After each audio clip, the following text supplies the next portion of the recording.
Good morning, everyone, and welcome to the show. I'm DSP, and this is the Level 1 Podcast, and we're broadcasting from the dungeon today. Figured I'd do a little bit of change of scenery, since we haven't actually used the red background in a while. Today is Monday, the 9th of September, 2023. I'm excited for today. Today is an action-packed streaming day. You want to talk about variety, right? One day, I'm playing a chill, open world, new Bethesda RPG. And then another day, I'm playing a classic JRPG, near and dear to everyone's hearts from the 1990s. Then I'm playing a hot new fighting game in Street Fighter 6. Then we're playing a cool mech combat game. Then I'm reacting to clips from all over the internet. It's like the biggest variety of stuff, you know, that I put out on the internet. And I'm happy to do that because it keeps things fresh. It keeps things interesting. You know, if I just did the same thing all the time, I really do feel like things would get played out and tired around here. But they don't. They never really do, right? And that's a great thing. So, today I'm happy to say, for Monday, as we are heading into my second half of my streaming week, it's all action.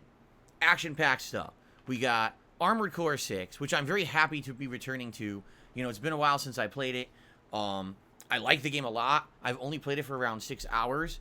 But I haven't really had much opportunity to focus on it. You know, I played it twice in that one launch week. And now Starfield came out, and this is the game that people want to seem to see more. So I've already done 3 streams of Starfield versus only 2 of Armored Core. You see? So today we mix it up. We go back to action with Armored Core 6, which should be good and exciting and challenging and fun. And Jasper's rubbing his face all over everything. Right, Jasper Kitty? Right, Jasper Kitty? Jasper Kitty. Oh my goodness. Jasper Kitty. Stop rubbing your face for 5 seconds. Say hello to everyone. Say hello. Oh, there he goes again. You're a nut. Jasper Kitty. Say your name. Say Jasper. He won't say anything. Alright. He always clams up in the office. Anyway. So yeah, I'm excited for Armored Core 6. You guys have liked the playthrough so far. So have I. Last time we took on Baltius, which is kind of the skill check of the game to see if you're going to be able to, you know, continue on and play the game and succeed, or basically if you've hit the wall. And I definitely beat Baltius with your help, but I beat him and it was fun. We ended up beating another stage. We got a whole new loadout with dual miniguns, and I'm on pace to probably buy some new missile launchers or something like that. So I'm excited for that. And then tonight on the late stream, we got Street Fighter 6. So if you want to talk about action, like this is the most action-packed day you could probably have right now with the available games, right?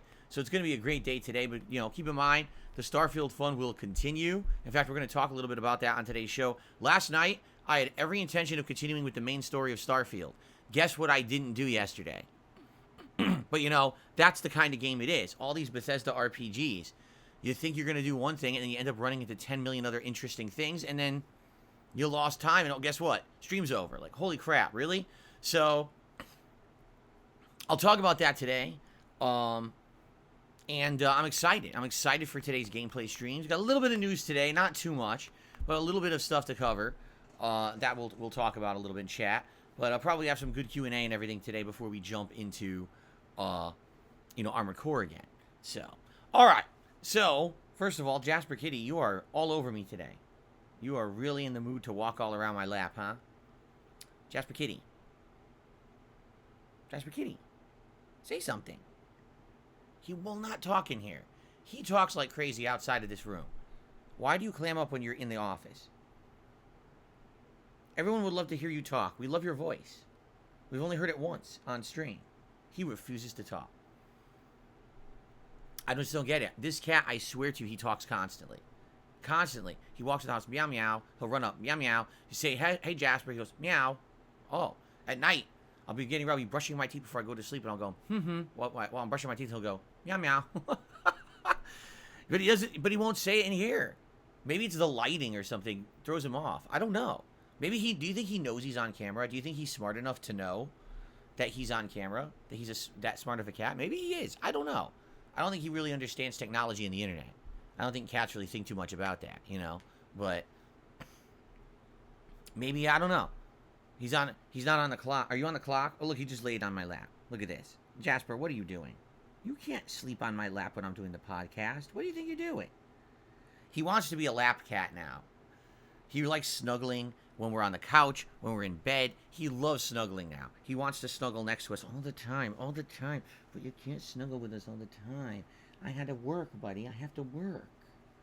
I know you want the attention, but you can't get it right now. I'm sorry. All right, let's go. All right. You can stay in the room if you want. Why not go in the closet? Remember the snuggle space you had in there, buddy? A couple weeks ago, he was in this little, how do I call it? So between two of my storage bins, there's like a really narrow space that's actually like covered at top by one of the bin lids. And he went in there. It's almost like a little cave. And he went in there and he snuggled in and he slept the entire stream in there. He loved it because he loves little enclosed spaces like that. But then he hasn't gone back. It's like he forgot about it.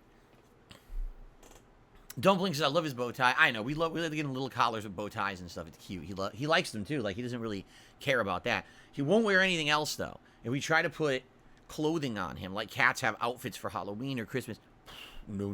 He will not wear a thing. Not a hat, we tried to get him a collar that looked like a Christmas collar. So it was like green and red with a nice bow tie, and it was like big elaborate collar for Christmas. He would not stop clawing at it with his back feet till we took it off. He just didn't want nothing to do with it. So, go figure. We got a little kitty intro. That was nice, huh? He's on the floor right now, relaxing. That was a nice intro to the show. So what shall we do? Want to do a little recap of yesterday? Let's do a little recap of what we did yesterday, and then we'll talk about the schedule for the week. Wednesday's still up in the air, and I'd really like your feedback on what the heck we should do Wednesday. I'm kind of on the fence right now because I'm liking the various games I'm playing, so I actually really have no preference. Okay, we'll talk about that.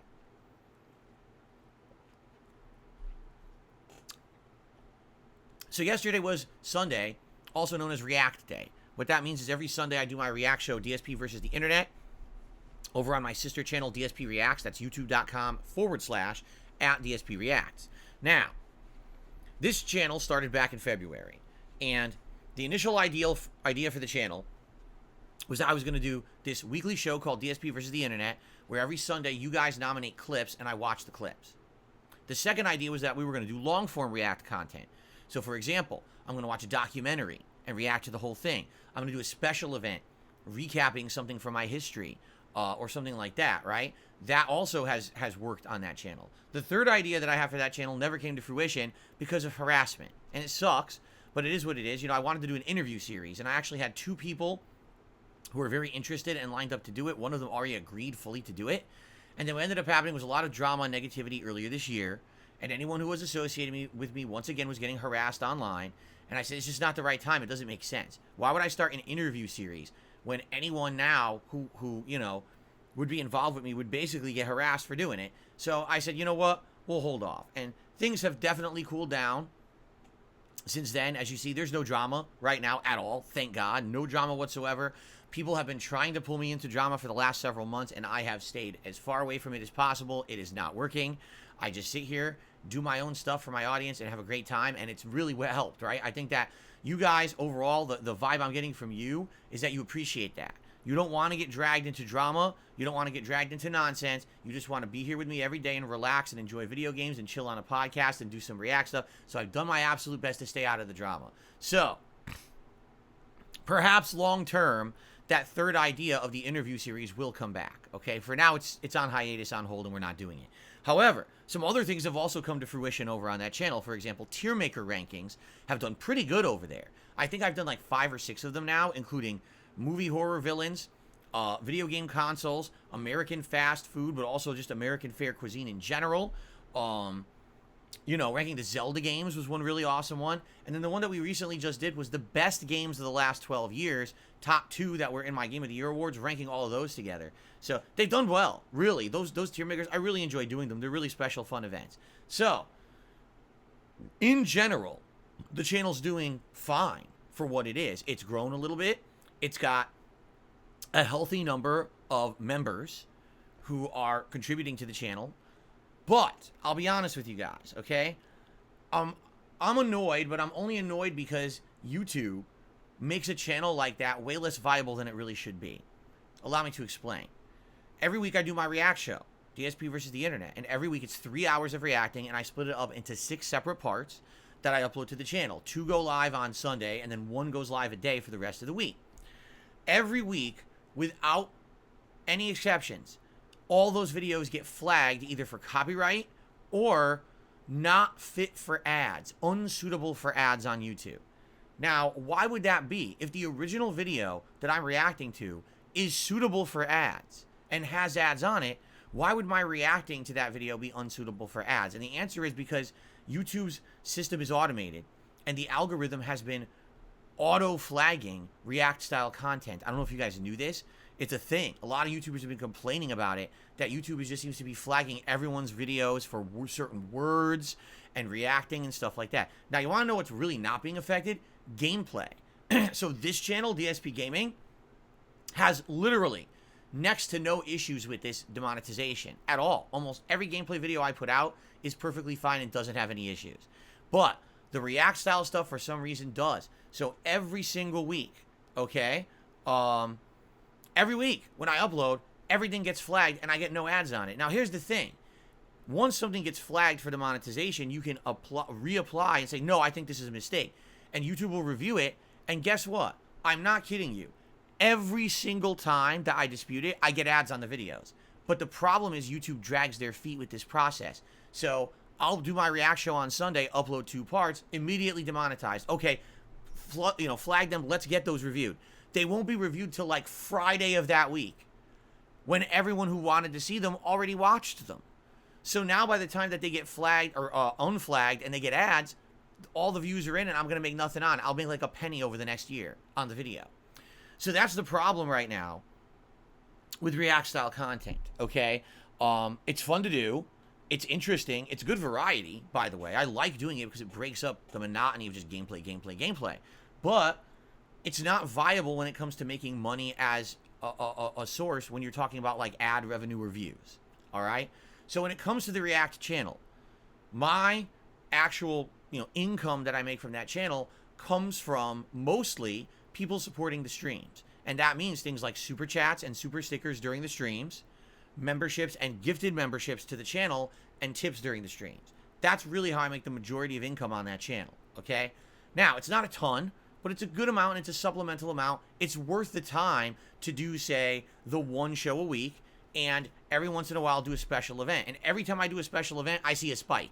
Every single time. And just in the last month, I did the Machinima special React event, the Dark Side of Machinima, where I talked about my history with Machinima, and I also reacted to the June the King Machinima documentary. And then I just did my 15th anniversary event. And every time I do those, you see a nice spike in income. I'm like, oh, that's good. The problem is I can't just sit over there doing React content all day. I'm a gamer at heart, and you guys know that. So that's kind of like my side thing, my side project. It's nice when I have stuff to do over there, but I also don't want to put too much time towards that when there's so many games and things going on. And right now, we're in the midst of a ton of games. Way more games are on the horizon. So really, the React stuff has to kind of be the back burner stuff. So the reason I'm bringing this up is because I really like the React channel. It's fun. It's good variety, and I want to keep it going. Obviously, I'm open to ideas. I would say the React show once a week, the long form reacts that we do every couple of months, and the tier makers work well. Also, every once in a while, I do a food video during one of those events, which is nice for variety. And every once in a while, I review like a TV series or a movie. I can tell you this, in the month of October, my plan is to review one horror movie a week. I figure that'd be pretty cool. Once a week, a cool horror movie review over there might be pretty nice. So, that's coming. But, outside of that, there's not much else to do over there. If I try to do anything else, it's time consuming. And honestly, I'll be honest, I don't think it's worth the time when I know I can't make any revenue on the videos themselves. I rely on people like supporting the streams. All right. So here's the thing. If you guys like that content, if you enjoy watching the React stuff every week, if you like the variety, if you like the long form Reacts, please consider supporting the channel in some way, whether it be becoming a member yourself, gifting memberships to other people in the community, a tip every once in a while. You know, you could tip without the stream being live. Every video has a link in the description where you can send a tip and leave a message. Be like, hey, I watched your videos. I really like it. I just want to support it after the fact. You can do that.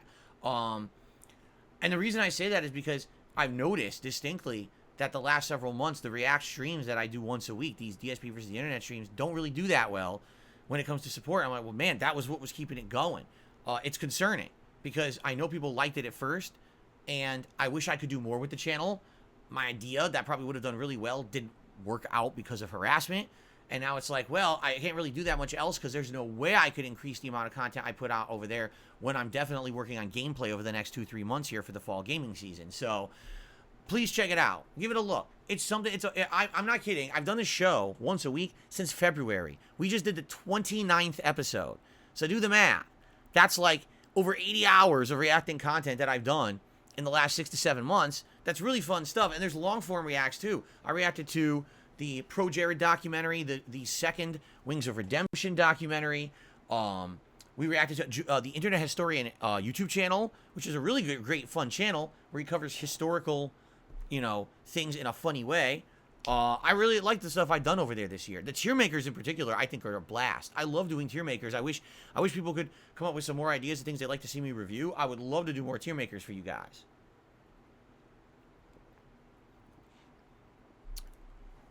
So anyway, give it a look and think about it. I know this is like a promo segment, but there's a good reason.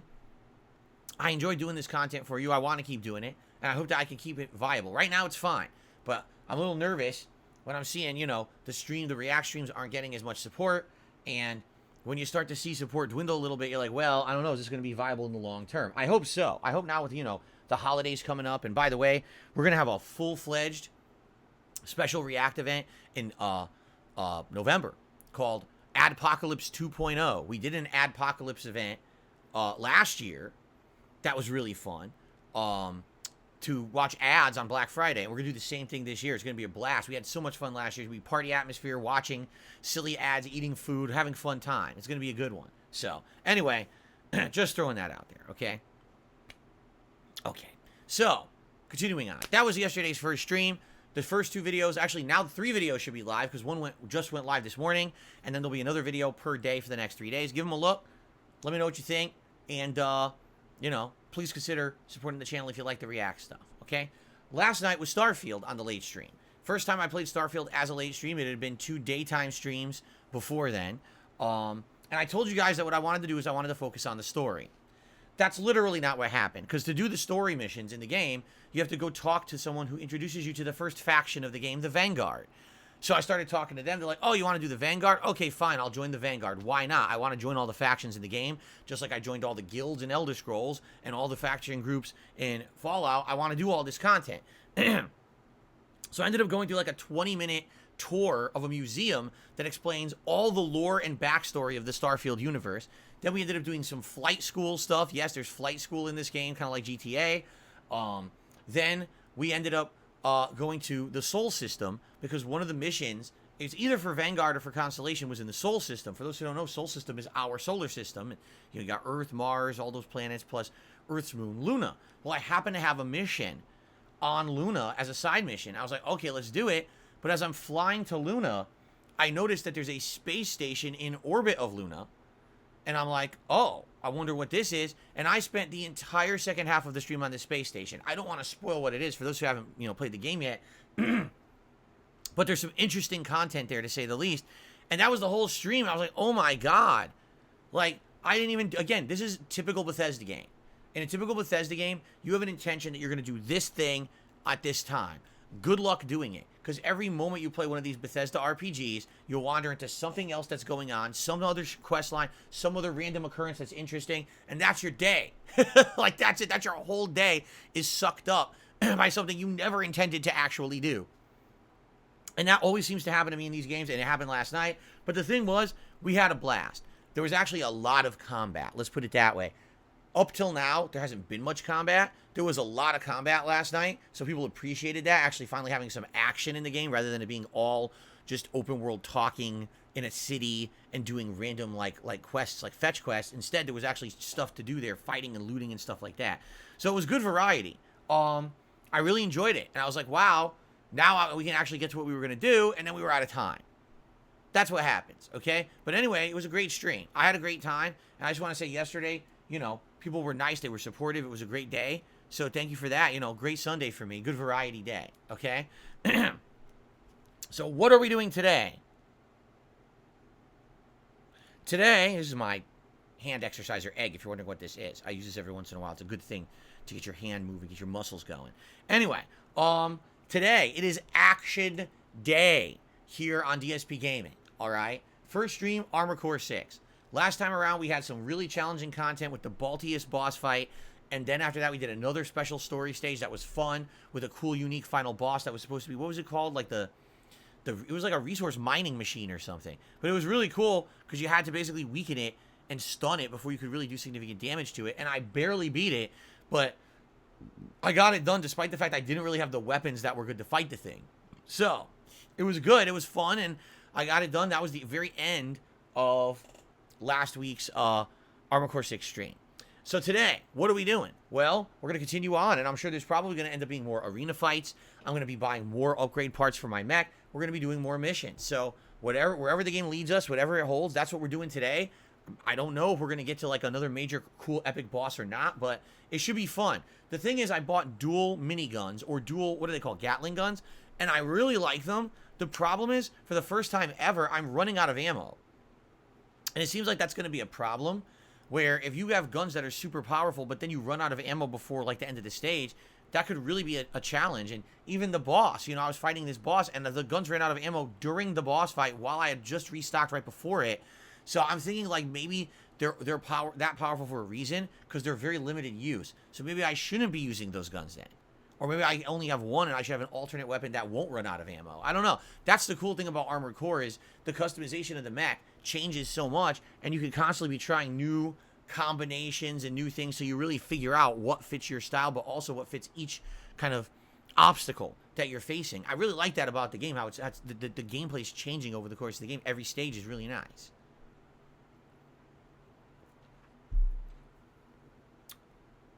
You know, I feel like I'm looking at myself on camera, and I'm like, you know, Jimmy Buffett just passed away, and I look like, I mean, Jimmy Buffett, I should have a margarita in my hand when I wear the shirt, right? I mean, I look like I'm in the island lifestyle. I'm the Jimmy Buffett gamer here, and I sit here just drinking margaritas, and it's like a big cigar, smoking, as we play video games together, right? I don't know. It definitely looks that way. This particular shirt reminds me of that. Rest in peace to the great Jimmy Buffett, by the way. Okay. Anyway, so that being said, let's continue. So today, I cannot wait for more Armored Core 6. I hope that you guys will stick around after this podcast for the gameplay segment. It should be fun. Hopefully, there's some challenging stuff. There's new builds. I'm down for whatever. I really like the game so far, okay? Tonight on the late stream, Street Fighter 6 returns after Friday night's amazing stream, where I pushed really hard, and I got my Blanca from 4-star Diamond to Master Rank for the second time, now on PS5. Now, we'll be doing that with Honda tonight, hopefully. Honda's already in 5-star Diamond, but Honda, it's a lot harder of a climb. Honda does not have all of the tools that Blanca does. He certainly doesn't have the same damage output. You know, with Honda, every once in a while, you get a good hit and a combo, and it does like 30% damage.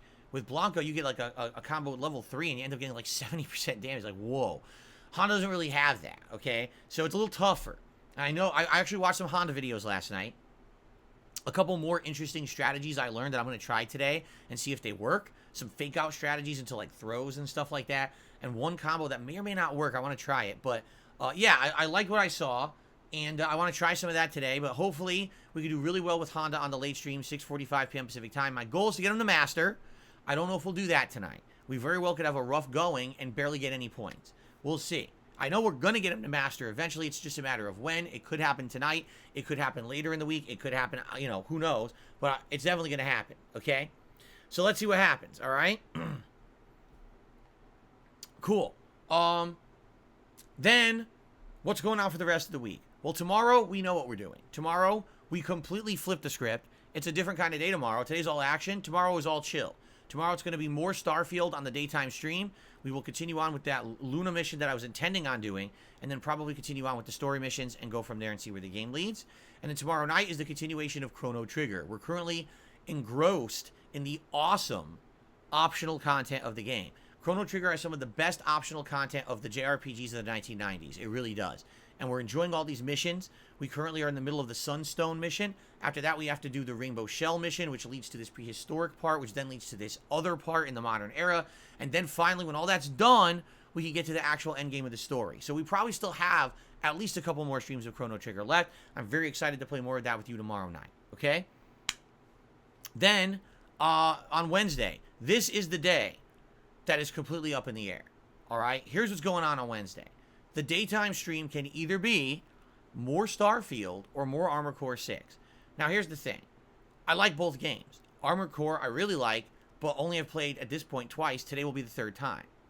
Starfield right now is white hot. Everyone wants to talk about it. Everyone wants to play it. Tomorrow, a ton of people will start playing it along with me because it goes on Game Pass tomorrow. See, a lot of people didn't pay the extra to play it early like I did. So maybe some people will be jumping on to play the game and everything tomorrow, right? So both of those are very viable options for daytime streams on Wednesday. I don't really mind either game. Whatever I play, I'd be happy to do. But I don't know what it is you guys want. Would you want more action in Armored Core or more RPG goodness in Starfield, right? I guess you'd have to tell me what you guys want, all right? So then, after that, on the late stream, currently I have scheduled a Street Fighter 6 ranked multiplayer stream, likely with Honda, because I really don't think we're hitting Master with Honda tonight. Just being honest, I don't foresee it. I think we're just going to have rough going. We're going to lose a lot, so we'll get some progress, but not a lot. It's probably going to take multiple streams to get Honda to Master, I predict. So I already have that scheduled. Doesn't mean we have to do that. If you guys wanted to do a combination of like Starfield and Armored Core, or maybe you want to do Armored Core and then Starfield, I'd be down for that too. You see? So Starfield goes up Wednesday. Oh, you're absolutely right, Darth Galbach. I'm getting my dates wrong. Starfield is the 6th. September 6th is Wednesday. So Starfield will go live for everyone on Game Pass on Wednesday. My fault. I don't want to spread misinformation. Thank you for correcting me, Darth Galbach. It's Wednesday that it comes out on Game Pass. So there you go. Anyway, so you guys think about it. And what we need to do, we kind of need to come to a determination sometime tomorrow about what I'll be doing on Wednesday. Do you want to see more Starfield, more Armored Core, Street Fighter, or a combination on Wednesday? You guys can decide. It's all good. I'm down for whatever, all right? And then I'm off on Thursday.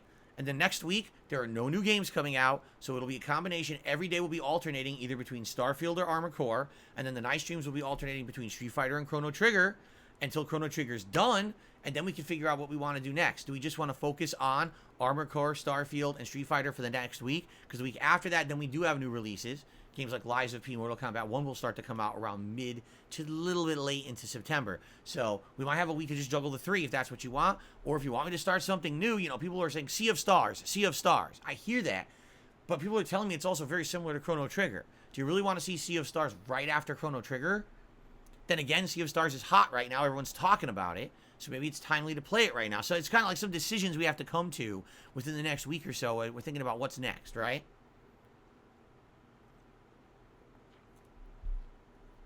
Anyway, that's the idea for now. Let's talk about this. Let's talk about, over the course of today. Give me your feedback on the streams or whatever. I'm curious what you want Wednesday and then moving beyond. Okay? Cool. Outside of that, I have some news that I'd like to cover today. But before we get to that, I just want to remind everyone that... Oh, wait a minute. Rabbit Punch says, are you considering doing new content for Chrono Trigger or just the normal game? Well, here's the thing. You're right. There's 2 optional dungeons in Chrono Trigger. that were added in a later version, correct? I'm not really aware of how long they are or much about them. I think I owned that version. Was it for the 3DS? Or it wasn't the Advance, for Game Boy Advance. It was 3DS it was added on, right? Or maybe it was just the DS, now that I'm thinking about it. Was it just the Nintendo DS that had them? Anyway, I'd be down for doing them. Likely what we should do... See, I don't want to spoil the plot. But basically, we should probably get to the end of the game and not beat the game and then do those dungeons and then beat the game. That's probably the best way to go about it. But we'll see. It really depends on what people want, too. Like, I'd be down to do those dungeons if people really want them. It's a good question, because I forgot that content was even in the game. So, okay. So here's the deal. I am an independent streamer. I do not have sponsorships, partnerships. I don't shield products. I don't have paid product placements on my streams. And I barely even run ads in my content, okay?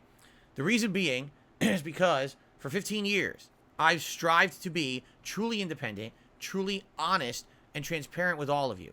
I don't want you to think that when you come to DSP Gaming that you're getting some kind of an advertisement, that I'm purposely pushing something down your throat to make money. That's never what I've been about, all right? It's completely against my philosophy, and that's why all my contemporaries either got big or quit. Well, I'm still here at the same level because I never really decided to change to take advantage of all these revenue streams that everyone else has, okay? I don't want to. I don't want to be like that. So because of that, I'm at the level I'm at, all right? And I'm okay with that. I'm happy being a small-time guy. I'm happy making curated content for an audience that specifically likes content that's real and transparent and not full of bullshit to push a product down your throat for the sake of making a buck, okay? So that being said, I make my living on the fact that you guys like that content and support it. So please consider supporting said content, all right? How can you do that? Well, first of all, the easiest way is engagement. Liking the streams and liking the videos you watch, leaving comments on videos after the fact, which helps a ton, or just talking with me on the streams and engaging. That stuff helps a ton. It really does. You don't understand that engagement has more people find your content on YouTube. So please consider doing that if you're already watching the content, all right? Now, if you'd like to go above and beyond, you know, the way that I really make a living, there's all these ways you can contribute during a live stream, including a super chat or a super sticker, a membership or a gifted membership to help out the community. This month particularly, the community would absolutely love gifted memberships because all the new games. Right now we're in the midst of Starfield and Armored Core. We've got Lies of P and Mortal Kombat 1 coming out later this month, and I know people would absolutely love to have access to all my emotes and all those benefits during those playthroughs. So, great time if you wanted to help out the community. Gifting a membership would be great. Or, tipping me is a stupendous way to help. All you do is you send a contribution directly to my PayPal, you know, via the tips link, or you can find it in the description of this video too. I get it right away. There's less of a fee taken out of that than any other contribution method.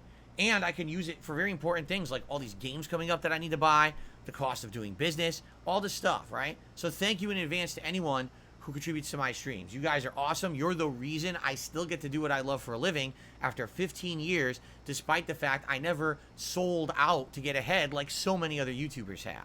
The fact that I don't have any of those product placements when the vast majority of YouTubers do says something, right? Okay. So all that being said, we have a couple of news stories today on a little segment that I like to call DSP News. The problem is I've once again forgotten to color the bar properly. What color do we want today? Let's do blue. It's kind of purple. There we go. DSP News. So, what is going on in the realm of news today? Well, we have a few news stories. First of all, rest in peace to the lead singer or former lead singer of Smash Mouth, Steve, is it Harrell? I apologize because I forgot to screen capture it. I'm a complete idiot. Hold on a second here.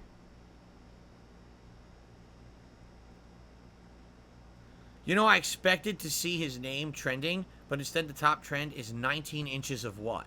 I'm serious. That's the top trend on X right now. What a great trend. Steve Harwell, excuse me. Former lead singer of Smash Mouth. Everyone knows him for the song All Star from Shrek.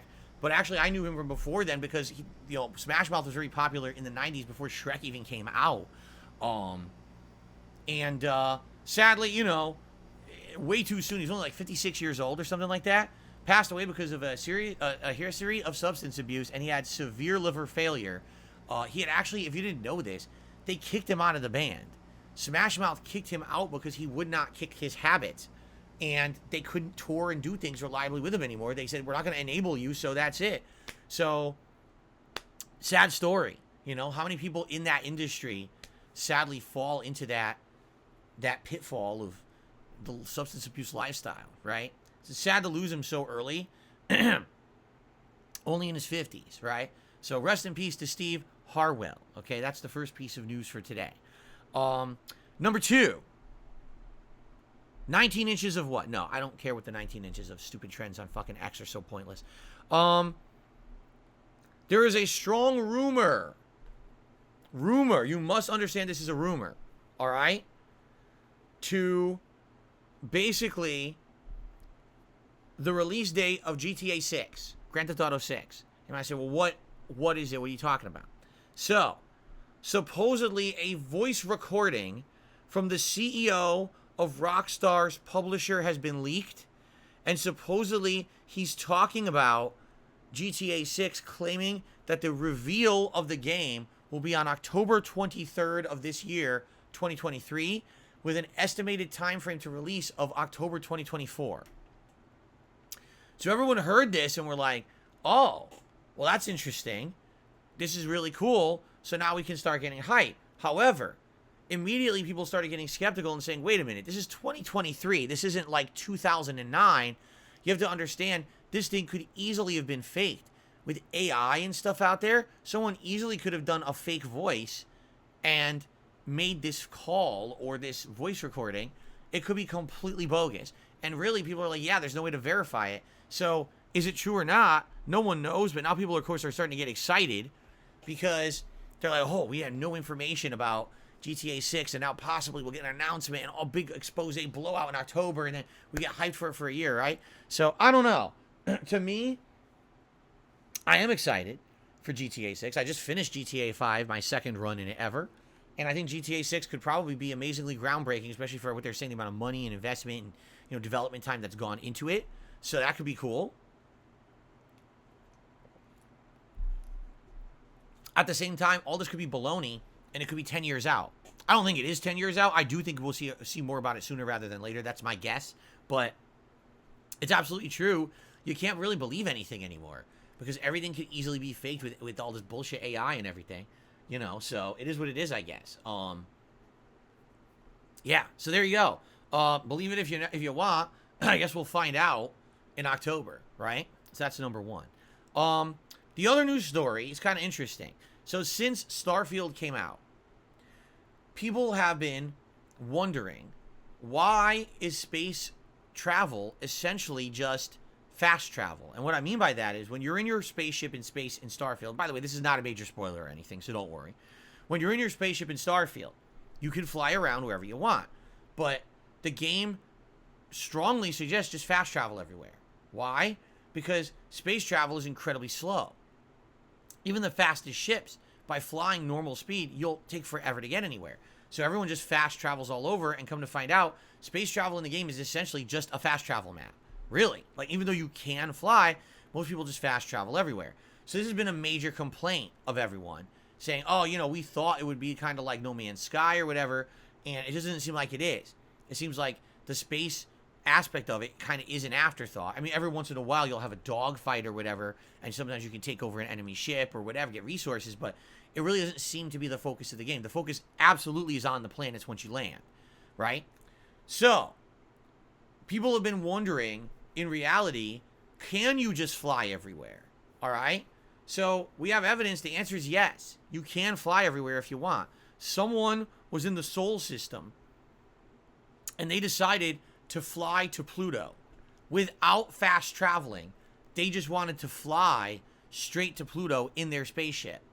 Okay? So they did it. They did a live stream of it. Okay? It took 7 hours, but they did it. Okay? They got to Pluto, which they were, oh, this is exciting. You can actually just manually fly around the game then. The problem was, when they got to Pluto, Pluto didn't exist. Meaning, you get there, the planet's there, You can't do anything with it. You can just fly through it as if it's not even there. It's like like it's non-existent. So basically, in this game, okay, you can fly wherever you want, but there's no point. When you fast travel, you get there faster, and then it will load in all the points of interest and everything for where you want to do there. If you just fly there manually, nothing loads. So there's no point in flying it manually anywhere in the game. You should just be fast traveling everywhere. So yeah, what they basically did is there's no real immersion factor. You can't really feel like you're in space in this game. It wasn't designed that way. It was designed that space, again, would be a method of either dogfighting to get resources or other ships, or you're just fast traveling around a map. That's really the point of the space travel in the game, and that's it. Now, I think a lot of people were thinking this is going to be way more like Star Trek, where you have a life in space, and you know what I'm saying? And that's definitely not what it is at all. Okay? At all. So, yeah, it's basically, I don't know. Let me put it this way. Was I expecting it to be that? No, I wasn't. I thought this was going to be, like I told you guys, Fallout or Elder Scrolls in a space theme. That's exactly what I thought it would be. And that seems like exactly what the game is. It seems like everyone who thought this game was going to be above and beyond the norm is getting let down. But if you didn't go into it with those expectations, I think the game is great. So far, I'm 8 hours in. I'm getting immersed. I'm enjoying the plot. I'm finding things that are fun to do. My one complaint is the graphics. They suck. It shouldn't be 30 or lower frames per second on Xbox Series X. It's unacceptable. Outside of the graphics, I'm enjoying the game so far.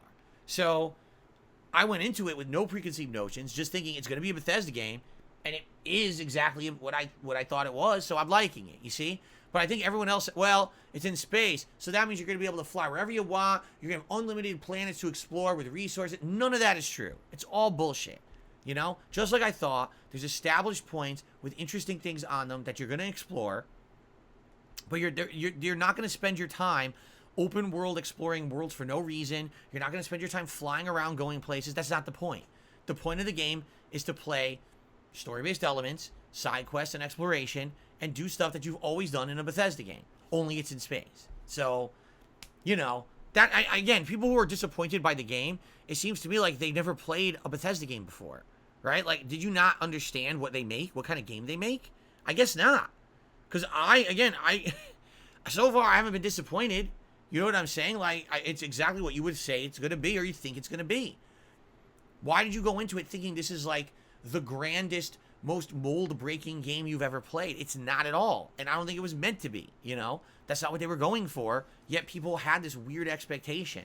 So, if you're thinking of playing Starfield this Wednesday on Game Pass, if you like Fallout, you're going to like it. If you like Elder Scrolls, you're going to like it. If you like a combination of those two, if you played Outer Worlds recently, you're going to like this. It has all those elements to it, okay? If you're looking for groundbreaking graphics, you're going to hate it. You're going to literally say this is the worst game ever because the graphics are not that good. All right, just being honest, they're just not.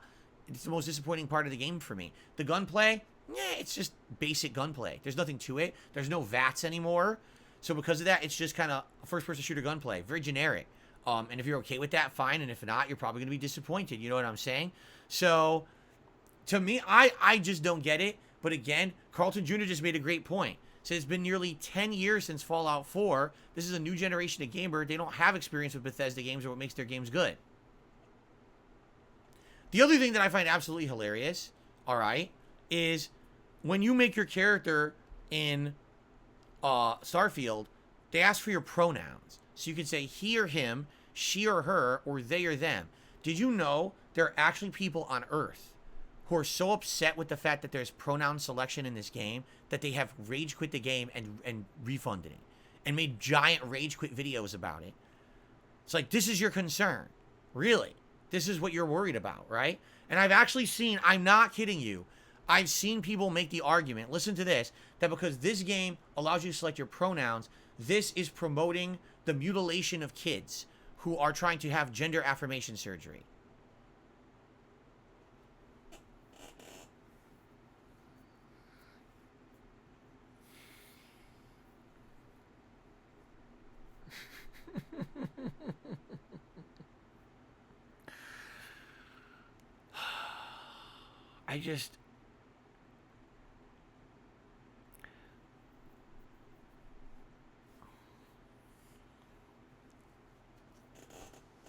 don't get me wrong. There are definitely very serious issues going on that need to be tackled at various levels, okay, in real life. Starfield is not that. Starfield is nowhere even close to any of that. And the fact that people make that jump, that really makes me feel like all you want to do at every waking moment of your life is create controversy for your own personal gain. I'm sorry. There is at no moment during the game development of Starfield do I believe that thought put into anyone's head because they put a fucking pronoun selection in the character selection. You're out of your fucking mind. You're an idiot who's trying to create drama on the internet so that you'll get clickbait and people will pay you. You're a loser, all right? If that's all the content you can put out on the internet, stop making content. Really, it's trash. No one cares. You can tackle serious issues in a serious way that don't involve this kind of fucking nonsense. No one's going to play Starfield and be indoctrinated into a mindset of transgenderism, you fucking idiots. You'd have to be the dumbest person on earth to believe that. That's the thing. I don't believe that anyone who's making controversial videos about it believes that. They're just doing it to get fucking clickbait so they can make money. It's pathetic. So enough with the bullshit. And the funny part is, now people will say, oh, you see, now Phil's on one side and Phil's on the other side. I didn't say anything about any side. I'm just telling it like it is. I see hacks, shills, and people out for this when I see it, and I call it like it is, and I'm tired of the bullshit. I'm tired of people putting out junk content on the internet and people feeding into it because all they want is nonstop drama and controversy. Stop feeding that engine. Really. Stop it. Because all that's going to happen is every single thing in life will be contentious. I will pick up this hand exerciser egg, and I'll be told I can't use this hand exerciser because the company that made it either supports or is against this certain political thing. Fuck you. Fuck you. I don't want to be pulled into your toilet of toxic drama bullshit. None of that fucking matters because I'm using this, so fuck off. I can play Starfield and I don't have to worry about your fucking agendas one way or the other. Really. I can just enjoy a fucking video game and you can kiss my ass. Okay. I'll get off my soapbox now, ladies and gentlemen. Got that segment out of the way. All right. So, that's what's in the news. That's about it. Nothing too crazy going on right now. In regards to, like, big news stories or anything like that, okay? So that's really all I had to talk about today. What's up, Jasper? Oh, Jasper Kitty. Jasper Kitty. He said meow. Did you hear him? You didn't hear him because the air conditioner turned on and it overwhelmed his meow. Hey, Jasper Kitty. He won't talk again. He did the lightest little meow. It was so low, and you couldn't hear it because the air conditioner turned on. Dang it. Dang it. Okay. Anyway. So, ladies and gents, that's what I got for today. Thanks for watching, and that's the end of the show. See you later. I'm just kidding. Jasper. Jasper, what are you doing? Ah! What a nut. Anyway. So, now it is that time of the show where we do shout-outs. And I say thank you for contributions, and we have a little bit of Q&A. We have nothing on the YouTube side today. No super chats, no super stickers, no memberships, no gifted memberships. So far, I got nothing to shout out over there. However, we do have some tips. So let's take a look at the tips to see what's going on there. We start off today with a $2 tip. Rest in peace to Steve Harwell. He passed away this morning, acute liver failure at the age of 56. He was the former lead singer of the 90s rock band Smash Mouth. Hits like All Star, I'm a Believer, Walking on the Sun, a great musician taken from us too soon. As I said, yeah, I knew him as Smash Mouth before, you know, Shrek and all of that. Like, All Star was a song that was popular. But right, Walking on the Sun, Can't Get Enough of You, Baby, I'm a Believer, all those songs were huge in the 90s and early 2000s. Smash Mouth was very popular. You know, I don't know of anything that they've done since that time period. I'm sure they've toured and do all kinds of stuff, but, you know, yeah, it's sad. It's sad. Like I said, seems to be definitely a huge epidemic in the music industry. Musicians tend to fall into that lifestyle, and, you know, it sucks. But, yeah, rest in peace. Okay, let's see the $2 tip from Grug. I need rage. I want rage. Give me rage. Okay, Grug. I don't know who Grug is. Is Grug a character from a game or something, maybe? I don't know. But thank you, Grug, for the $2 tip. I appreciate that. My hair will not stop curling. Look at this. See this curl? It will not stop curling. No matter how much I go like this and put it into my other hair, it just keeps curling and falling on my forehead. But the natural waviness and curliness of my hair. There you go. I received a $2.64 tip from Big Larry Gaming. That will be the biggest tip of the day.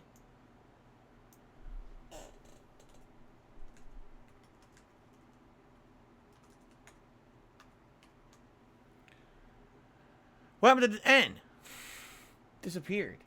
Big Larry Gaming. There we go. Oops. Okay. Big Larry Gaming says the following.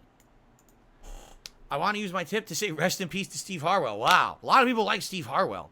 He was the lead singer of Smash Mouth. I'm sad to see him go. Let this be a lesson to young people. Alcohol is dangerous. Do not get addicted to it while you're young because it can lead to an early grave. To older people, limit the amount you drink. I want everyone here to be safe. This is one of the more friendly communities I interact with online. Thanks for streaming, Phil. Enjoy Armored Core today. Thank you very much to Big Larry Gaming. Okay, my nose itches. Ah! Jasper? Hey, Jasper. No. You're not going to bite my headphone wire now. You're going to stop that right now. Hey, stop that. Jasper, stop. Jasper. No, you're not going to chew wires. You understand? You're going to behave. You're not going to be chewing wires today. You're not going to get hurt by chewing wires. I'm not going to allow you to do that, okay? I love you, but you got to be safe. I can't have you doing that. You know that. I know you want my attention. That's what it is. He wants my attention. That's why he does it. But you gotta relax, okay? Hello, everyone. A lot of people are saying hello. Hello, Juan. Hello, Jade. How's everyone doing? Hello. Derek, you're going to be here later tonight? All right. I'll see you later tonight. Sounds good. My nose is itching now. Uh-oh. Ugh, more allergies again, huh?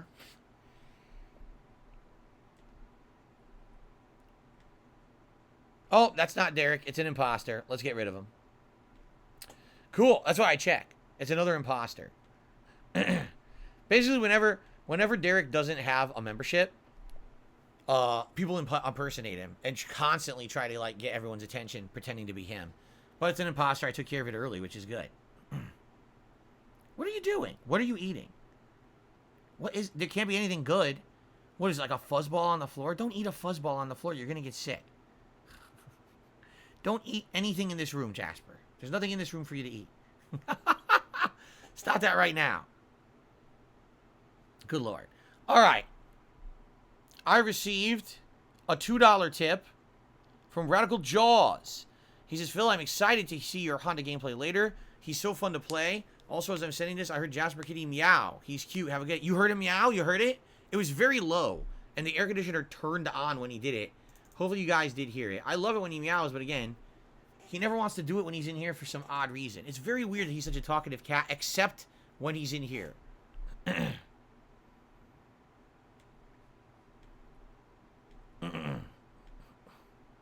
Jade, yes, I know that Armored Core, because of the crazy amount of 60 frames per second graphics, have been bothering you, I know. It's all good if you just want to chill and talk with us. It's all good, man. Nasty Garage Ants, I have no idea what you're saying. He says, last night, I said people are mad Starfield is too woke. You said I was the only one saying that. I did? I don't remember talking to you at all last night. You sure I wasn't talking to someone else and you just erroneously thought I was speaking to you? Because I don't remember speaking with you at all about that subject last night in any way. I think you're mistaken.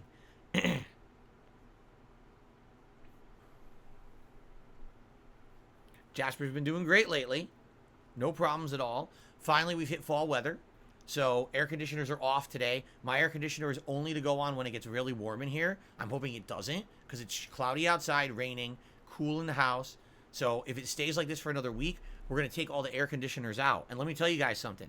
That's actually Jasper's favorite time of the year because when it's cooler, we're able to take out the air conditioners and open all the windows. And he loves it when the windows are open because then you got a cool autumn breeze coming through the house and he gets hyper. He likes to run through the house when that's going on. He likes to look out every window. So he'll be very excited when that happens.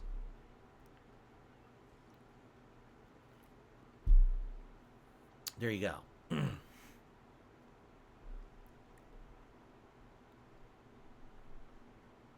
Okay. All right, guys, we have plenty of time to chill. If you guys have any topics or things you want to talk about, you want to tag me in the chat, plenty of time to do that right now before we get into Armored Core. If we run out of stuff to talk about, we can easily just go right into Armored Core. Let's see how it goes.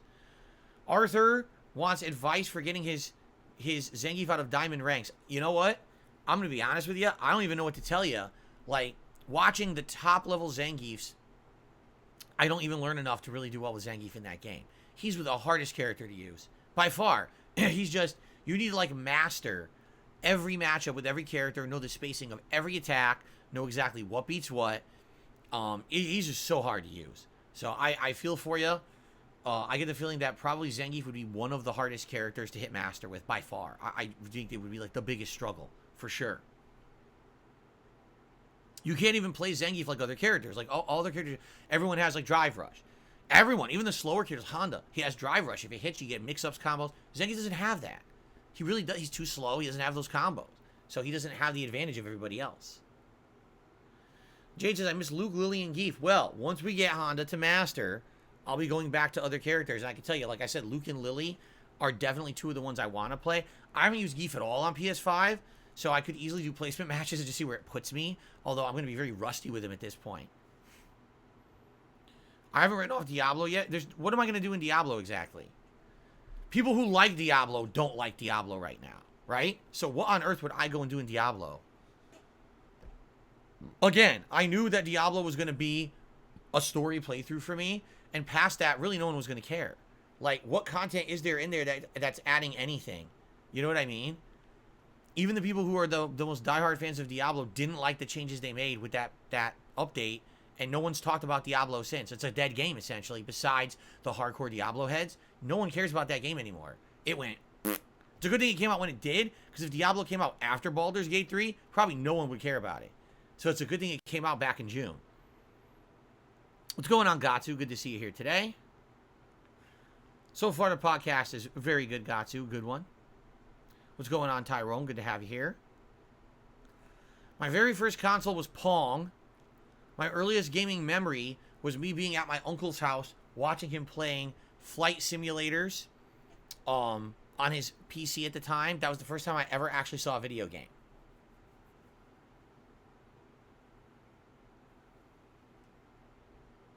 Hello, American Manga Undertaker. How's it going? Good to have you. Yes, I had played Diablo 2 when it was on PC back in the day. I loved it. I loved Diablo 1 and 2 back in the day. They were very addictive games. Carlton Jr. says, the more I play Starfield, the better it gets. Really feeling like the low reviews are based on an agenda. I don't have a favorite car because I'm not a car guy. I don't really care.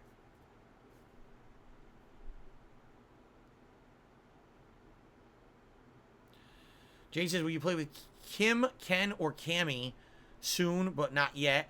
Man. Again, the way I see it is, with a game like Street Fighter 6, if I was a hardcore Street Fighter guy and I was just playing it nonstop, by now I would have used every character. But I tried as much as I could within those launch months to play with everyone. I got like 13 characters deep out of the 18 characters in the game, and I just didn't get to certain characters, right? And I know there's people who still want to see those characters get tried or played, but I can't really promise it. Right now, I feel like Luke, Lily, Zangief, hell, maybe even going to a character like Dalsim might be my next choices that I'm interested in, and try them out and see how I can do with them. And eventually, you know, every once in a while going back to play master level gameplay with Blanca and Honda once I get there.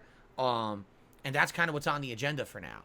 I don't foresee myself now trying out a totally new character out of left field who I never really touched yet, because I just don't see the time to do it. You know what I mean?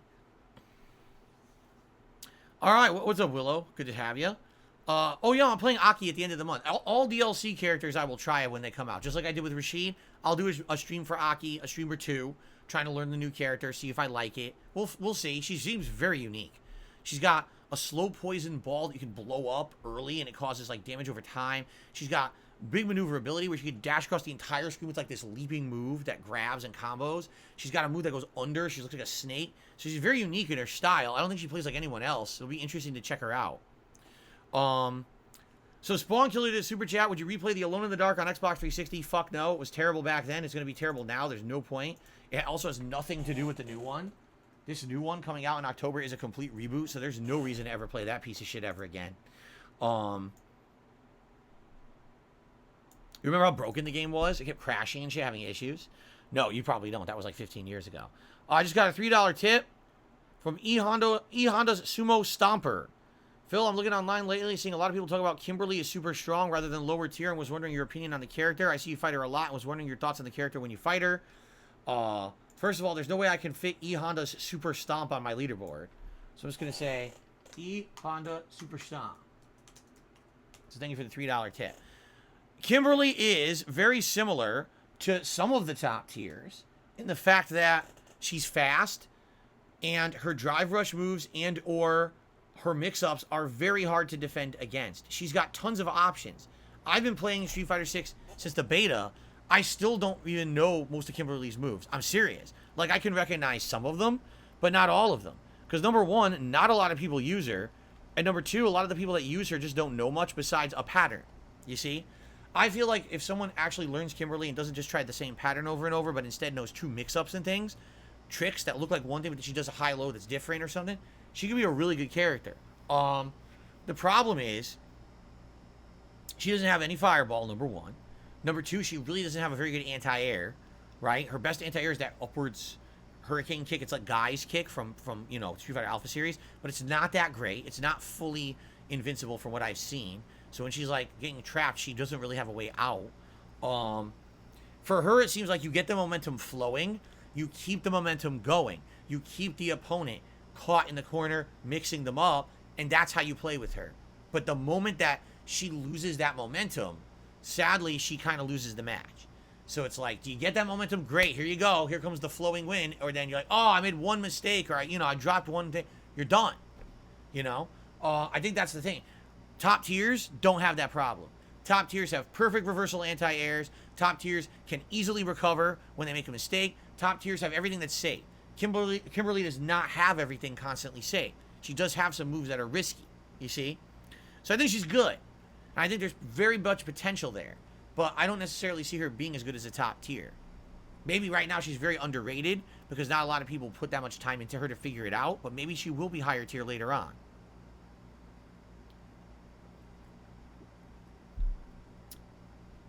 Interestingly enough, Big Ocho says like Diaphone's Kim. I have never seen Diaphone play Street Fighter 6. So I don't know. I know he plays Kim. That's all I know. I actually have no idea anything about his Kim because I've never actually seen him play. So I don't prefer Starfield or Armored Core. They're completely different games. Radical Jaw says, when I fight her, I either PKO her or she PKOs me. It's really polarizing. That's what I mean. She gets her momentum, and you can't figure out how to stop the mix-up, you're done. If you get momentum on her and she can't get out of what you're doing, she's done. It's kind of like one way or the other, very one-sided. Carlton Jr. says she's a character a player can get hot with for sure.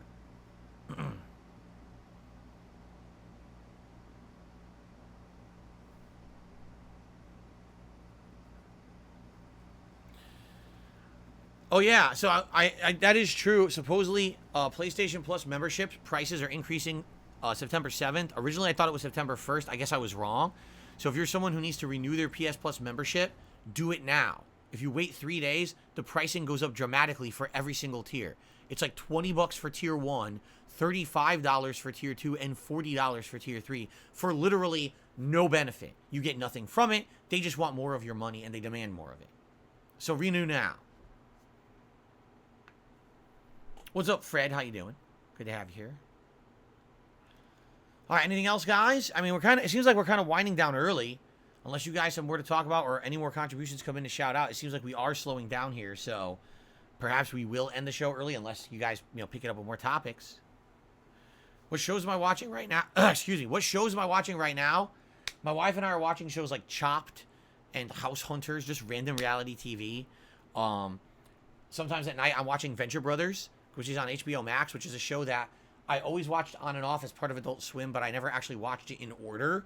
So I never really knew the ongoing plot, and now all the seasons of Venture Brothers are on there, so I've been watching that on and off. But that's about it. Nothing special. Jex Gaming says, actually, it's on the 6th. All right. Renew your PS Plus in the next day and a half. Save yourself money. Don't give Sony more money for nothing. Have I ever been to a wave pool before? Never. Should game companies be able to raise prices to keep up with inflation? Yes, the problem is they're full of shit.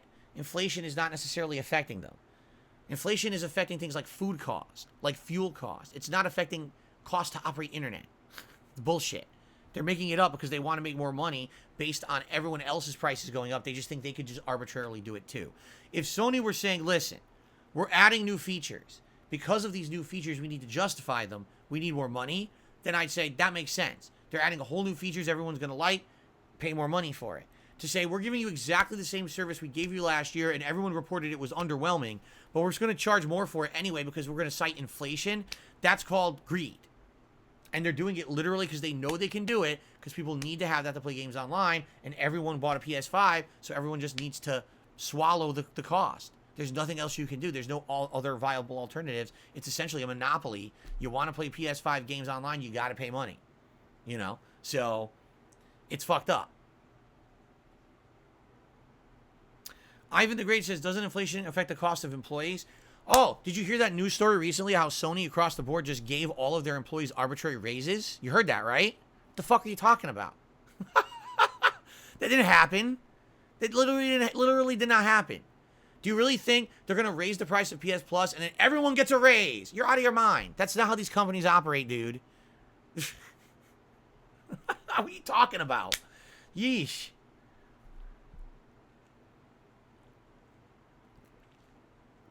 The real question is, why are so many people so adamant to defend people or defend corporations? Why? What benefit do you get by defending a major corporation's actions? The corporation is not going to send you free shit. You're not in their good graces. You're not on their goody two-shoes list. No, they don't care about you. You don't have to defend Sony or Xbox or Microsoft or Nintendo or any other company. They don't like you. Here's what they like. This. So you want to know how you can help them? Pay the extra money for the PS Plus membership and shut the fuck up. You don't have to be the fanboy defense service. No one cares, including them. They really don't give two shits about you. Seriously. By the way, I gotta clean my camera. I see bubble juice on it.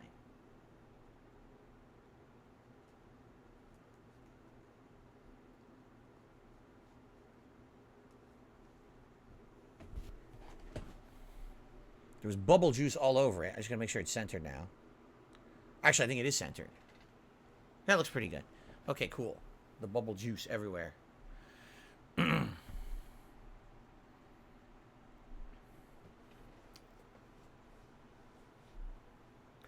Where's Jasper? He has snuggled himself between the PS5 and the Xbox Series X. He's sitting between my two consoles right now, just laying there, probably because the Xbox gives off some heat from its exhaust, so he's probably enjoying feeling the ambient heat coming off the back of the Xbox. Yes, that's where he is right now. Excuse me.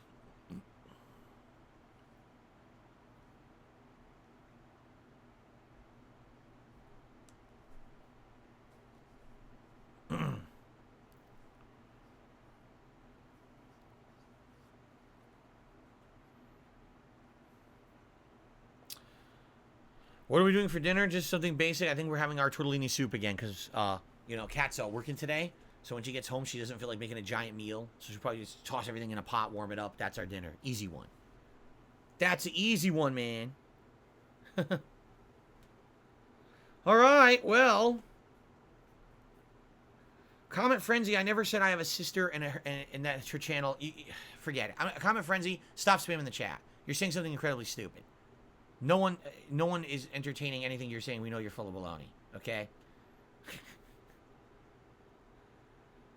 We don't have a mouse. So Jasper has not chased a mouse. No. We have never had a mouse in the house.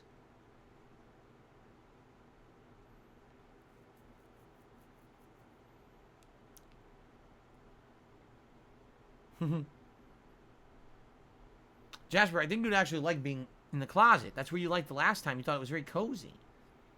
I wish you would go back in the closet and check it out.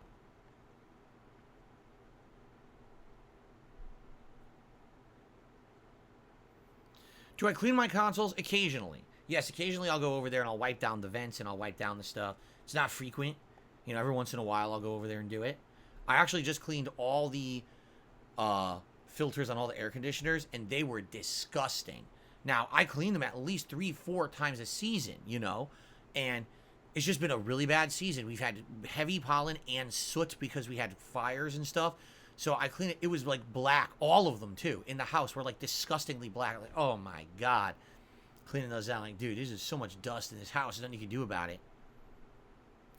Thoughts on a back massage chair? I don't have thoughts because I never had one, never used one. All I know is they're incredibly expensive. That's it.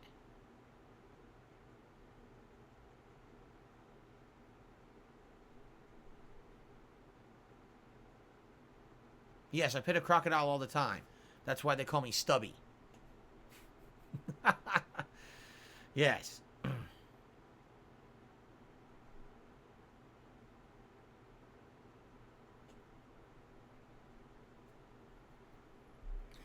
Well, we got a mix. Some people are campaigning for more Armored Core 6 than Starfield, and others are saying they like Starfield. It's kind of a mix in my audience. It doesn't seem like there's a big consensus of what's the favorite right now for Wednesday streams. I just got a $1.25 tip from Mr. Puffy Nipples. Is Alan Wake supposed to be a horror game? Now it is. Originally, I would say it wasn't. I would say it had horror elements, but it was more like a suspense thriller. But this next one they're claiming is going to be heavy on the horror. So I guess we'll see, you know, what the real atmosphere of the game ends up being. But apparently it's 2 games in one because you got the 2 protagonists. You got Alan Wake, who's been stuck in this freaking lake for the last decade. And then you got the supposedly the FBI investigator who's coming to figure out these other new mysterious happenings happening around that lake, and then stumbles upon the weird things like Alan did 10 years ago. So it's kind of like half the game will play like Alan Wake 1 and half the game will play completely differently, which will be interesting. No plans for DLC for Pokemon Scarlet. We're going to have too many other new games to play, so... Canadian Kirk says, if you paid extra money to play Starfield early, why aren't you playing it right now? Because I already played 3 straight days, and Armored Core is another new game that people are liking, so for variety purposes, I break it up. I don't want to do the same thing every single day.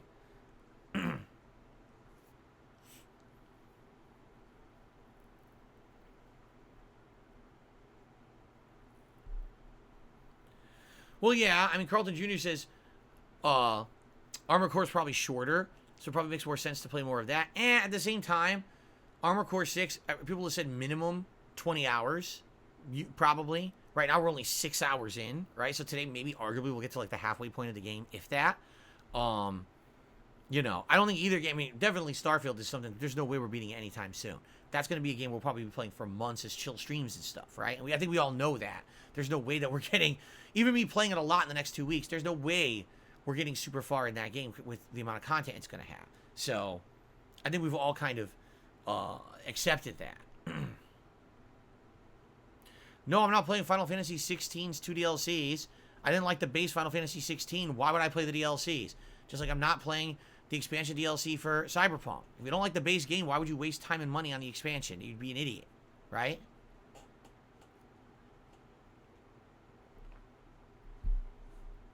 And man, I really just hate Taylor Swift. But I just keep going to her concerts just to say that they suck.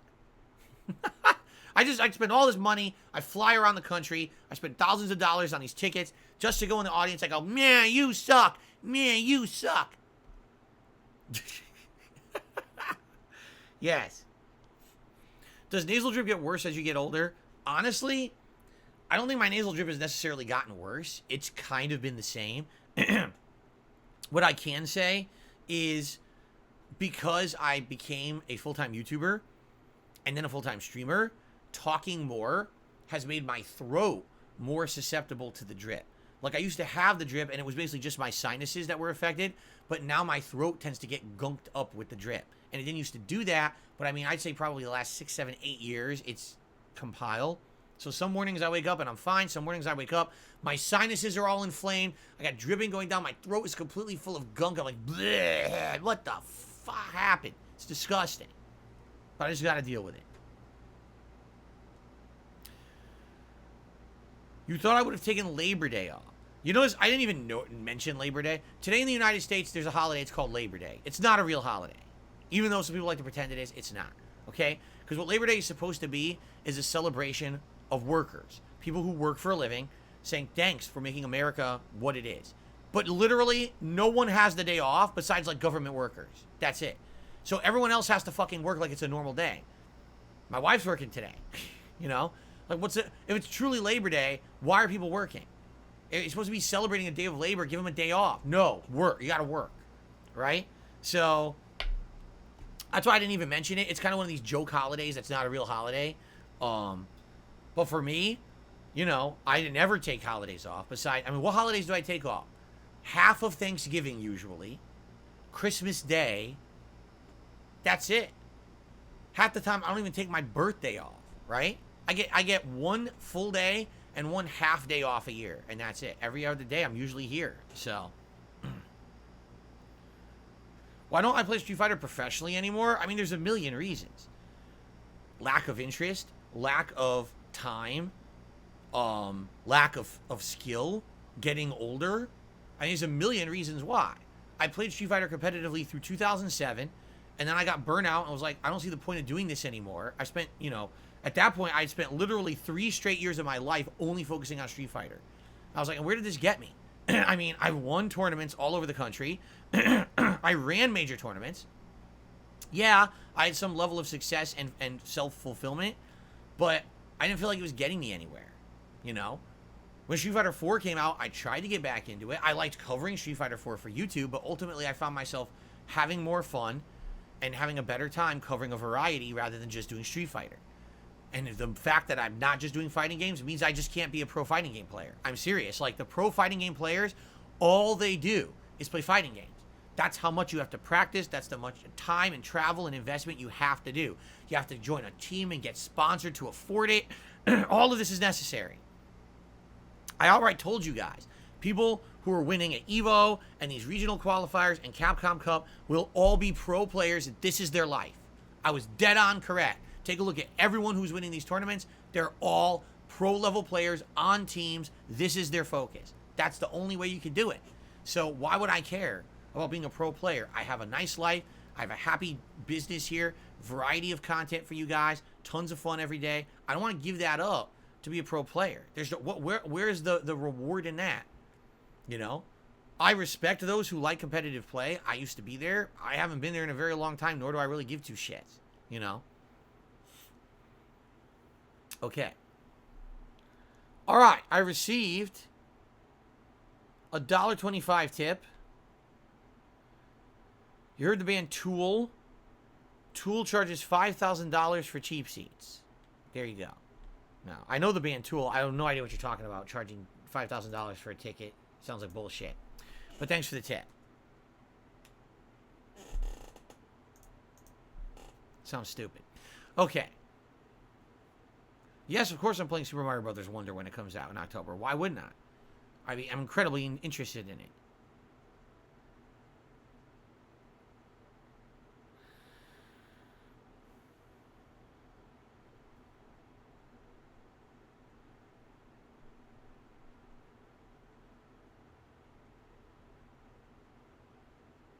Thank you. Thank you, Comment Frenzy. Says, hope you have a good day. Thank you. It's very nice of you. Me too. I also hope you have a good day. How about that? I hope everyone has a good day today here watching me. I appreciate people coming out and chilling with me on the show.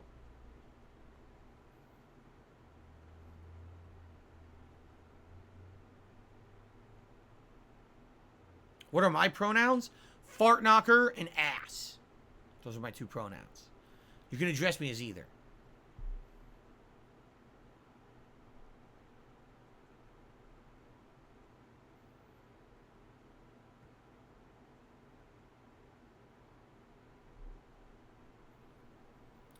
Would I consider playing Cyberpunk again with the new DLC?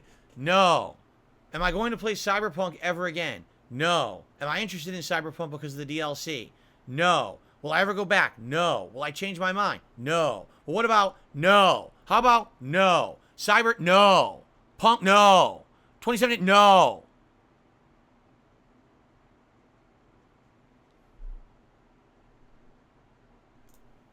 No. I'm not interested. Stop asking the same questions. 672 did a super chat. Why does Willow ask silly questions? You'd have to ask Willow. I've asked and Willow won't answer me. I have no idea. Maybe Willow just likes the attention of asking ridiculous things. I don't know. It could be. Because I think Willow pretty much knows the answers to every question they ask is no. So it could just be that they just want the attention. Right?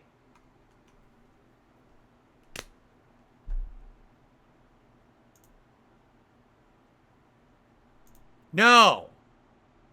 The answer hasn't changed. I'm still not playing Cyberpunk.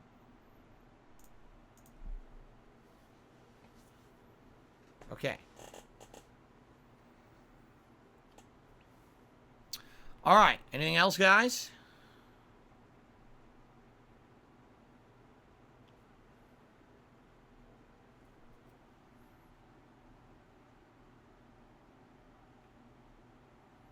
Interestingly enough, I have never touched a snake in real life. No. I've seen many of them.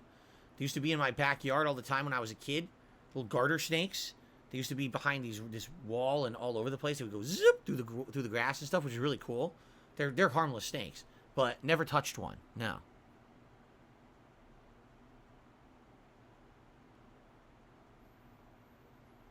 What is my game of the year so far? I don't know. I'm not even thinking about that right now. Does the space bar on my keyboard work? I assume so. I mean, I have a keyboard here, and a keyboard over there, and I assume that the space bar works on all three. Will I play the new Call of Duty this year? Maybe. Once again, I will likely leave it to you guys to determine that. I wasn't going to play it last year, and you guys wanted it, so I played it.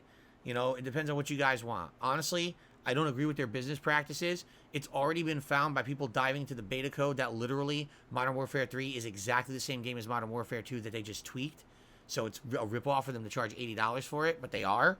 But, you know, it depends on what you guys want more than me. But I can certainly tell you this. If I get it, and it doesn't get a lot of impact, I'm not putting it in that fucking game anymore. It's just, there's no point. It's a complete waste of everyone's money. 2B is cute. Did a super chat says, you're in a mood today. Everything okay? Yeah, everything's fine. I don't know why you think I'm in a mood. In a mood. Aren't you always in a mood? If you weren't in a mood, wouldn't you be like a zombie, right? Like with no conscious feeling. You'd be like a zombie. So you always want to be in a mood. King, what's going on? Thanks for re-upping your membership for 21 months. Will I have a Mario hat for Super Mario RPG? I don't have one now, but I'm pretty sure you can buy one easily, you know, on Amazon. Can I be honest? If you haven't noticed, I don't really hit the goals that much anymore. You know, I just don't. There was a time when I was constantly hitting tips goals, constantly hitting them. It's been a long time since then. So the last thing I'm thinking about is I should be buying new hats and vests. No. If we were hitting support goals, maybe I would think about adding new stuff. But if we're not hitting the support goals, why would I care? Right? It doesn't seem to make sense. You know? Yes, I'm playing the Like a Dragon spin-off Gaiden. We're playing that later this year for sure.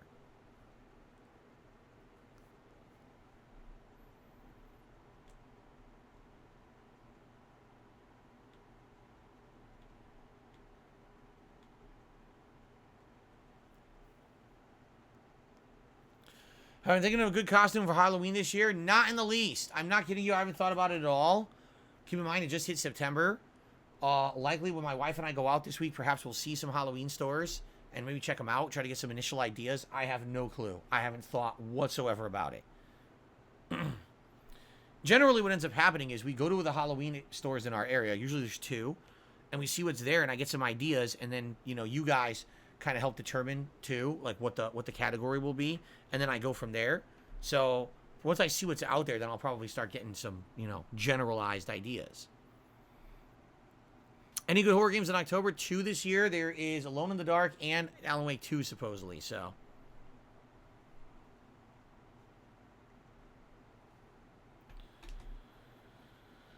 would I consider, I get the same questions every day. Would I consider Baldur's Gate 3 when things slow down? Baldur's Gate 3 is an insanely long game.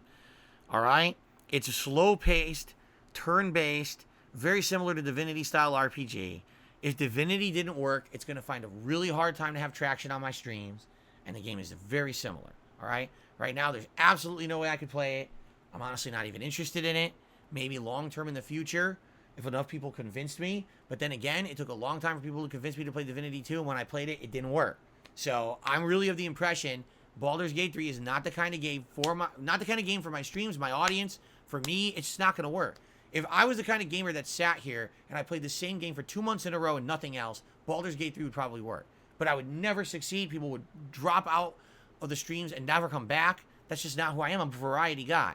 Baldur's Gate 3 is not a variety streamer game. You understand? It's just not.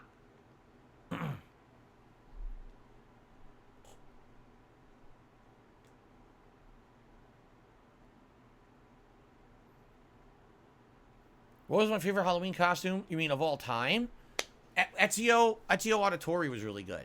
That was a really fun one because it was super good. Like, the quality of that costume looked super good for what it was and what it cost. I was surprised it was that quality. So, and then what was I last year?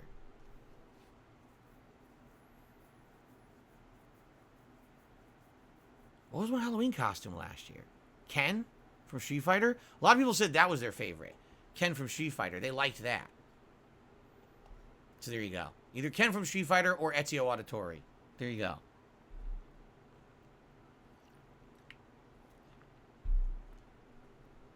Joel Loft says, Baldur's Gate 3 is just too long of a playthrough for the channel. I give it 5 live streams of Baldur's Gate 3 till viewers start complaining. We played Divinity 2 for 60 hours. We weren't even halfway into the game. People had completely fallen off. People were complaining they wanted it to end. People were so upset whenever I played it. They all wanted me to play something else. So then I quit it, and then my haters came out. He rage quit. He rage quit. Because they're a bunch of little fucking moronic kids. They weren't watching the playthrough to begin with. They just want me to play stuff no one cares about. So, yeah, I'm not stupid.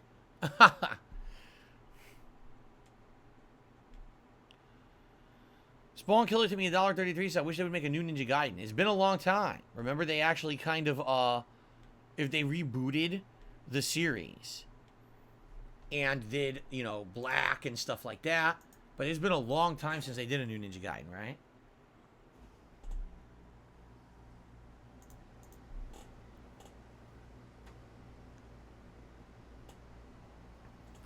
No update on Final Fantasy 13, considering the fact that, I mean, take a look at what we did, right, this year. We ended up playing an insane amount of RPGs. We ended up playing Final Fantasy 16, which was a dud. You know, eventually I would like to play Final Fantasy 13 again. I absolutely would. This just hasn't come to fruition as of yet, so.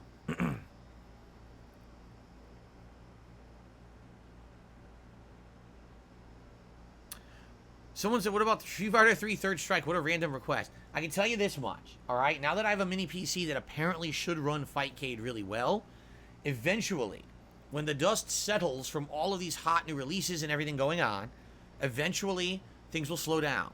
When things slow down and we're looking for, all right, what's potential stuff that we can start doing, absolutely one of the things I want to do is get Fightcade working on that thing and try classic fighting games.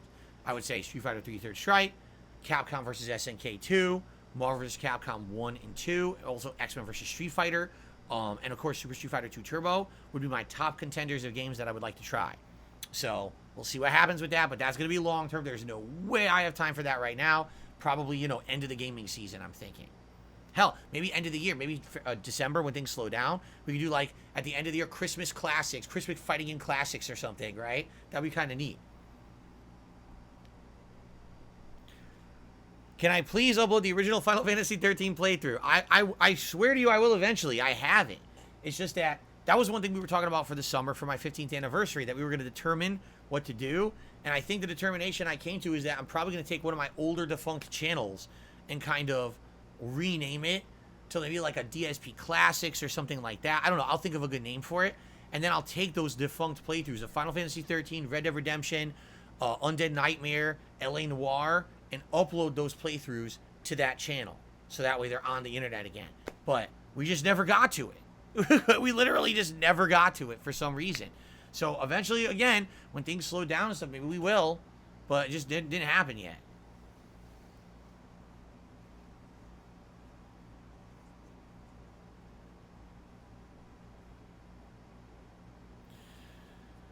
Joel Loft, I am always open to all these kind of suggestions, like remasters and remakes and things like that, but people have to toss them my way and kind of campaign for them, just because there's so many people always vying for my time. I haven't particularly heard anyone campaigning for any big remaster or anything recently, but maybe that would happen in the future. I don't know. Did the Wario games ever freak me out? No. I played one of the WarioWare games on the DS a long time ago, and I actually liked it. I can't remember which one it was, though. They're just mini games, though. That's the thing. Like, those games would be fun for like a stream, but after you've seen the mini games or whatever, they're just not gonna be fun anymore. It's like one, 2 streams tops, and then you've seen the whole game. It's kind of boring.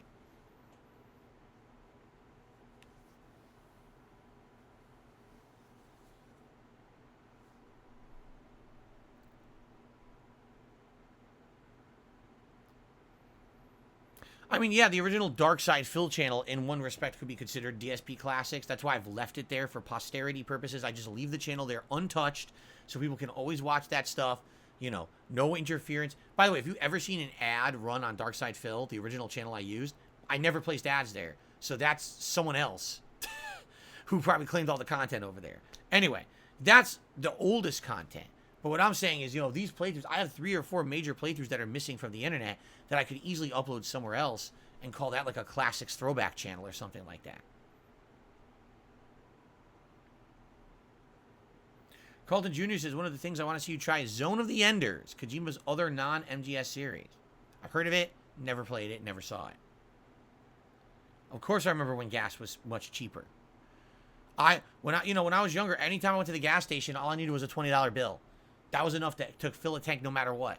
Now, you know, it's like $50 minimum to fill your tank at the gas station. Ridiculous.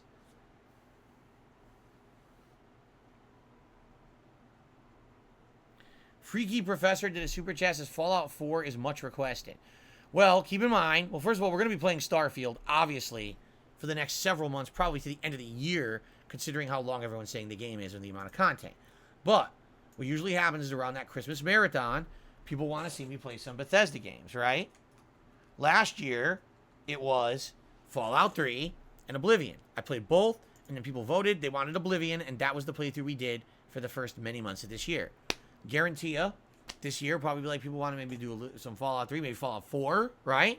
And I guess based off of that, we'll determine what I play maybe next year. We'll see. The King of Hate AD videos are there on the channel. I can access them right now. The problem is the channel was flagged for not being compliant with modern ad revenue contracts, and therefore the videos were hidden. But I can get those videos and re-upload them somewhere if I so choose. However, I already have. We already did a major React event where we watched all the videos off of that channel. That was like years ago. We did a retrospective. We watched all those videos live. So it's already kind of been done, and it's already archived on the internet for you to watch somewhere else.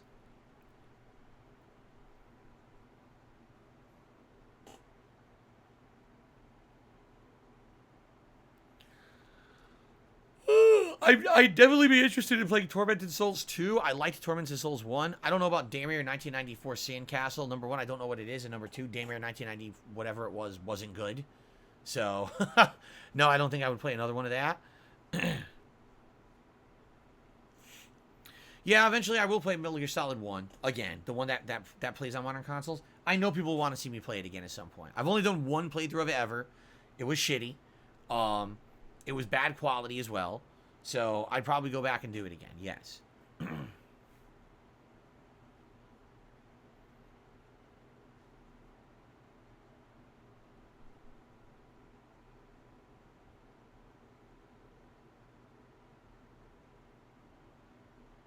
Do I have faith in the Silent Hill 2 remake? Yeah, I think it'll be good. I do.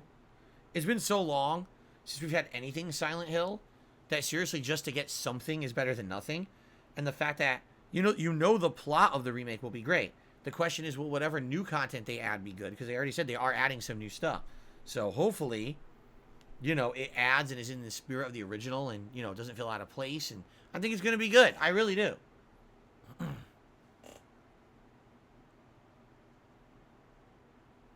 Will I buy the Switch 2 when it comes out? Why wouldn't I? I'm a content creator who plays video games. It makes sense I should probably have the latest hot video game console. So I'd think, yes, I would get the Switch 2. Probably makes sense.